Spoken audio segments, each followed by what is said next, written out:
بسم اللہ الرحمن الرحیم۔ حضرت ابو ہریرہ رضی اللہ تعالیٰ عنہ ایک مرتبہ کتان کے کپڑے میں ناک صاف کر کے فرمانے لگے، کیا کہنے ابو ہریرہ کہ آج کتان کے کپڑے میں ناک صاف کرتا ہے۔ حالانکہ مجھے وہ زمانہ بھی یاد ہے جب حضور صلی اللہ علیہ وسلم کے ممبر اور حجرے کے درمیان بے ہوش پڑا ہوا ہوتا تھا اور لوگ مجنون سمجھ کر پاؤں سے گردن دباتے تھے۔ حالانکہ جنون نہیں تھا بلکہ بھوک تھی، یعنی بھوک کی وجہ سے کئی روز کا پھاقا ہو جاتا تھا، بے ہوشی ہو جاتی تھی اور لوگ سمجھتے تھے کہ جنون ہو گیا۔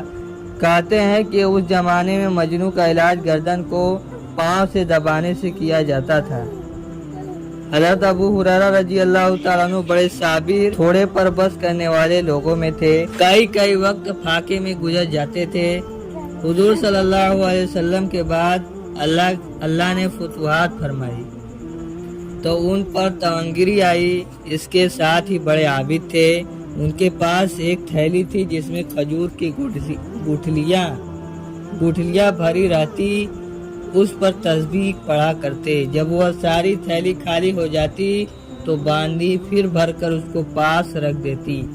ان کو یہ بھی معلوم تھا کہ خود اور بیوی اور خادم 3 آدمی رات کے 3 حصے کر لیتے اور نمبر وار ایک شخص تینوں میں سے عبادت میں مشغول رہتا۔ میں نے اپنے والد صاحب رحمۃ اللہ علیہ سے سنا کہ میرے دادا صاحب رحمۃ اللہ علیہ کا بھی تقریباً یہی معمول تھا کہ رات کو 1 بجے تک والد صاحب رحمۃ اللہ علیہ مطالعہ میں مشغول رہتے۔